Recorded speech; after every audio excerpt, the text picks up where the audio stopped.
Assalamualaikum warahmatullahi wabarakatuh. Tugas koneksi antar materi modul 2.3, saya Cureni Awana, CGP Angkatan 9 Kabupaten Aceh Utara.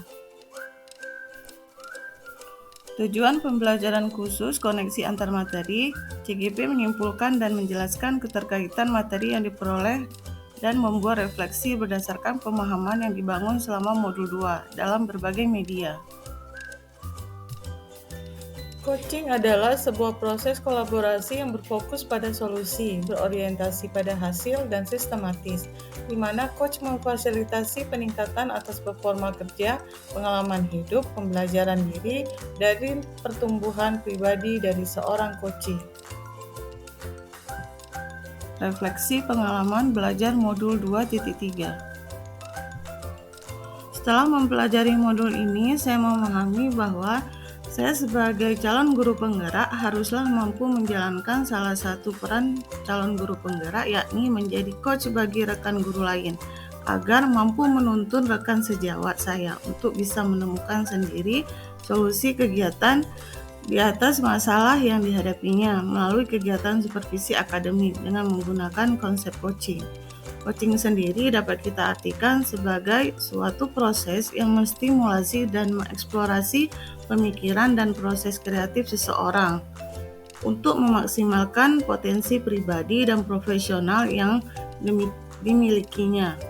Coaching lebih kepada membantu seseorang untuk belajar daripada mengajarinya.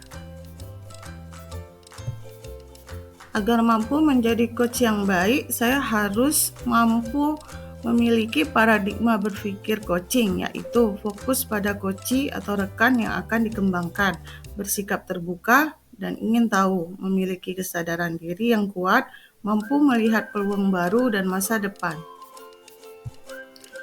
Agar mampu menjadi coach yang baik, saya juga harus mampu memiliki prinsip coaching, yaitu kemitraan, proses kreatif, memaksimalkan potensi. Agar mampu menjadi coach yang baik, saya juga harus mampu memiliki kompetensi inti coaching, yaitu adanya kehadiran penuh atau presence, mendengarkan aktif, mengajukan pertanyaan yang berbobot. Agar proses coaching berjalan dengan baik, saya harus menerapkan yaitu metode rasa, di mana R itu sebagai receive, perhatikan pembicara, terima semua ucapan, dan dengarkan kata kunci. Berikutnya adalah A, appreciate, beri sinyal Anda mendengarkan, mengangguk, kontak mata. Selanjutnya adalah A, ask, ajukan pertanyaan untuk memperdalam. Yang terakhir adalah S, summarize, yaitu rangkuman yang Anda tangkap dengan menggunakan beberapa kata kunci. Agar proses coaching berjalan dengan baik, saya juga harus mampu menerapkan alur tirta, di mana tujuan pertama, pada tahap ini masing-masing orang telah menyepakati tujuan pembicaraan yang akan dilaksanakan. Yang kedua adalah mengidentifikasi, di mana coach melakukan penggalian dan pemetaan terhadap situasi yang sedang dibicarakan dan dihubungkan pada hal-hal yang nyata atau fakta yang ada pada saat supervisi berlangsung. Yang ketiga adalah rencana aksi, di mana rencana aksi yang dimaksud adalah kegiatan atau rencana yang akan dilakukan untuk menyelesaikan permasalahan yang dihadapinya. Yang terakhir adalah tanggung jawab, di mana pada tahap akhir masing-masing orang membuat komitmen atas hasil yang dicapai untuk mengambil dan menentukan langkah selanjutnya. Berikut supervisi akademik dengan paradigma berpikir coaching. Supervisi akademik perlu dimaknai secara positif sebagai kegiatan berkelanjutan yang meningkatkan kompetensi guru sebagai pemimpin pembelajaran dalam mencapai tujuan pembelajaran, yaitu pembelajaran yang berpihak pada murid. Siklus dalam supervisi klinis pada umumnya meliputi 3 tahap, yaitu pra-observasi, observasi, dan pasca-observasi. Beberapa prinsip-prinsip supervisi akademik dengan paradigma berpikir coaching meliputi kemitraan, konstruktif, terencana, reflektif, objektif, berkesinambungan, dan komprehensif.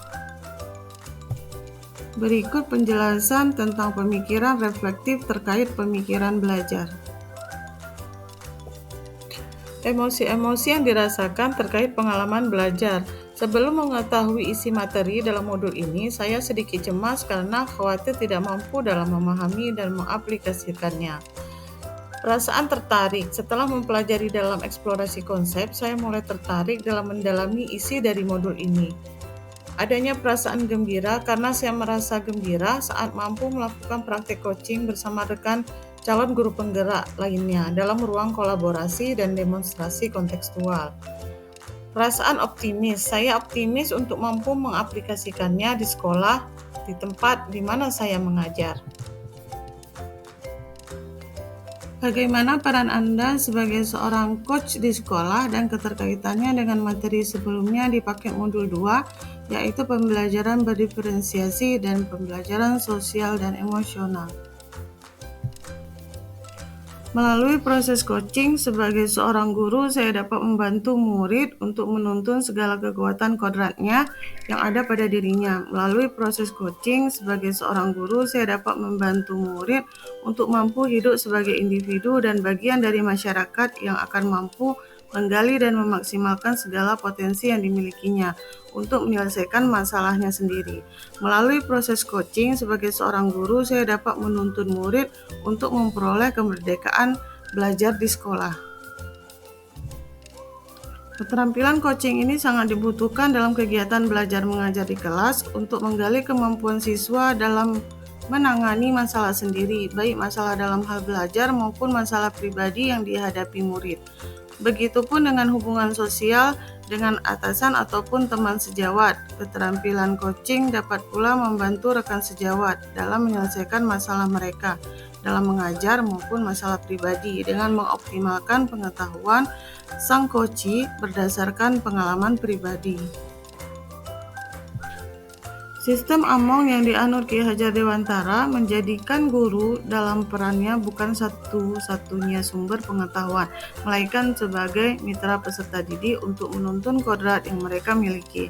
Salah satunya adalah mengintegrasikan pembelajaran berdiferensiasi ke dalam pembelajaran, di mana pembelajaran harus disesuaikan dengan minat, profil, dan kesiapan belajar murid, sehingga pembelajaran dapat mengakomodir kebutuhan individu setiap peserta didik.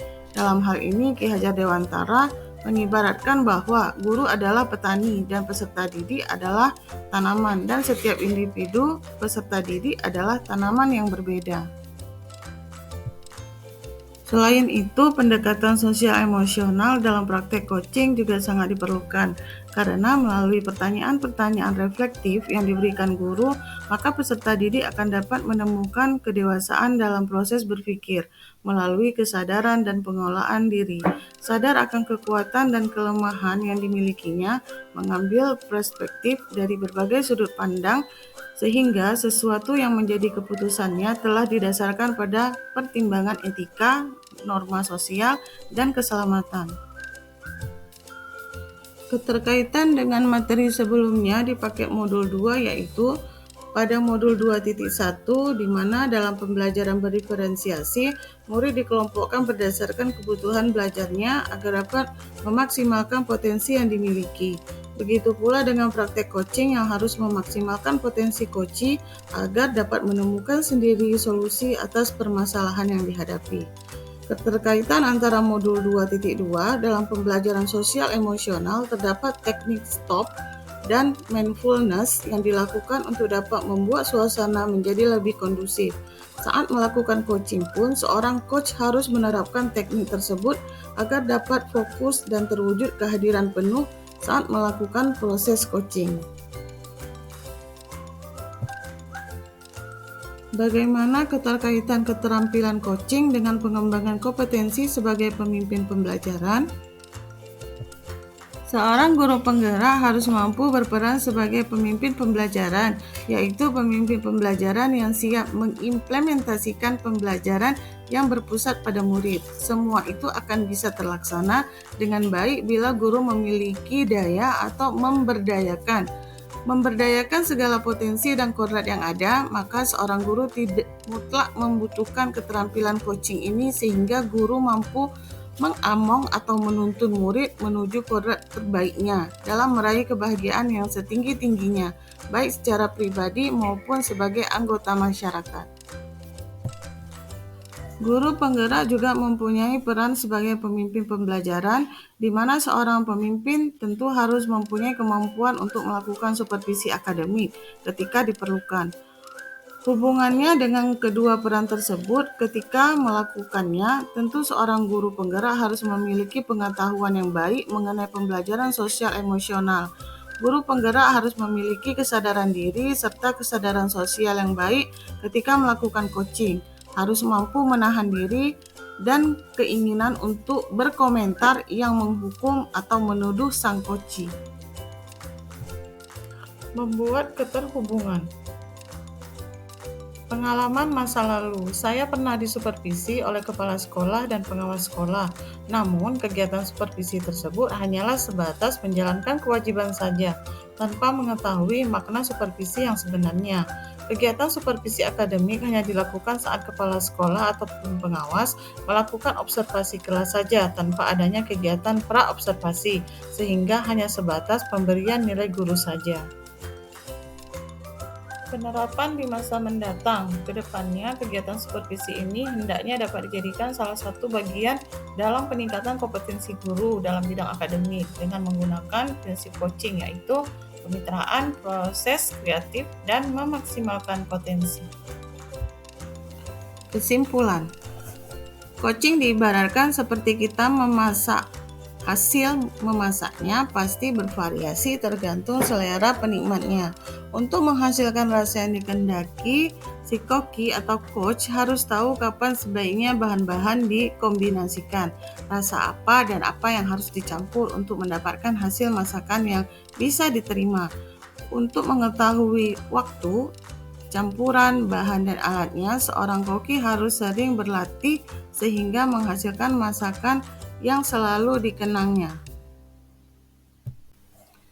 Demikianlah pemaparan saya tentang koneksi antar materi modul 2.3 ini. Salam dan bahagia Bapak Guru hebat. Assalamualaikum warahmatullahi wabarakatuh.